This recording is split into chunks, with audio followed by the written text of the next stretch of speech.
नमस्कार मैत्रिणो, आज इथे मी तुम्हाला शिमला मिरचीची छान भरडा भाजी करून दाखवणार आहे। त्यासाठी इथे बघा कढईत मी 2 ते 3 पळ्या तेल टाकलेलं आहे। या भाजीला तेल थोडंसं जास्तच लागतं, पण चवीला एकदम भन्नाट अशी ही भाजी तयार होते। तर इथे बघा मोहरी छान तडतडली आहे। त्यानंतर इथे मी जवळजवळ 5 ते 6 शिमला मिरच्या स्वच्छ चिरून धुवून घेतलेल्या आहेत। तर एकाच आकाराच्या ह्या छान चिरून घ्यायच्या आहेत, म्हणजे व्यवस्थित सगळ्या बाजूनी चांगल्या वाफरल्या जातात। तर अशा पद्धतीने बघा 2 ते 3 मिनिटं चांगलं याला परतायचं आहे आणि आपल्याला याला झाकण ठेवून वाफ काढायची नाहीये। असंच थोड्या थोड्या वेळाने परतून छान या शिमला मिरच्या यामध्ये तेलामध्येच आपल्याला शिजवून घ्यायच्या आहेत। तर इथे तुम्ही कलर बघू शकतात की भाजीचा कलर कसा बदललेला आहे, म्हणजे आपली ही शिमला मिरची छान अशी वाफाळून निघलेली आहे। तर यामध्ये मी हळद, लाल तिखट टाकून घेतलेला आहे। यामध्ये मी काळा मसाला किंवा कुठलाही गरम मसाला वापरणार नाहीये। नंतर इथे मी 3 टेबलस्पून एवढं डाळीचं पीठ टाकून घेतलेलं आहे आणि थोडंसं जाडसर शेंगदाण्याचं कूट यामध्ये टाकून घेतलेलं आहे।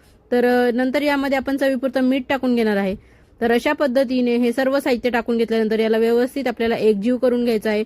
सर्व याला व्यवस्थित मिक्स करून घ्यायचं आहे आणि हे पीठ टाकल्यावर देखील आपल्याला याला झाकण ठेवून वाफ काढायची नाहीये। अशीच न झाकण ठेवता या भाजीला आपल्याला वाफ काढून घ्यायची आहे आणि असंच थोड्या थोड्या वेळाने याला खालीवर करून मस्त याला चांगली वाफ काढून घ्यायची आहे, म्हणजे आपलं डाळीचं पीठ जे कच्चं आहे ते देखील छान वाफूनच छान शिजून निघेल। तर मला थोडंसं डाळीचं पीठ कमी वाटतंय म्हणून मी अजून 1 चमचा यामध्ये ऍड केलं आणि पुन्हा याला व्यवस्थित चांगलं मिक्स करून चांगलं असंच न झाकण ठेवता याला चांगलं शिजवून घेतलेलं आहे। तर एकदम साध्या सोप्या पद्धतीने ही भाजी तयार होते आणि प्रवासात न्यायला सुद्धा खूप चांगली आहे, म्हणजे हिला आपण पाणी वापरतच नाही, यामध्ये पाण्याचा बिलकुल वापर केलेला नाहीये, म्हणून 2 ते 3 दिवस टिकते देखील आणि एकदम खायला छान अशी लागते। तर तुम्ही टिफिनला देऊ शकतात किंवा घरी देखील खायला करू शकतात। हे बघा मी तुम्हाला शिमला मिरची इथे छान आपली शिजलेली आहे हे दाखवते आहे।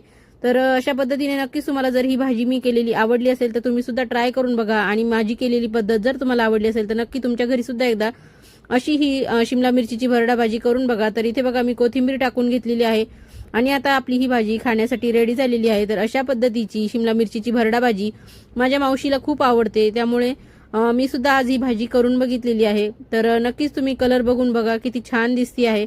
तर खावीशी वाटत असेल तर नक्की एकदा तुमच्या घरी ट्राय करा आणि करून बघितल्यावर कशी झाली ते मला कमेंट करून सांगा। तर खा प्या मजा करा। थँक्यू, धन्यवाद।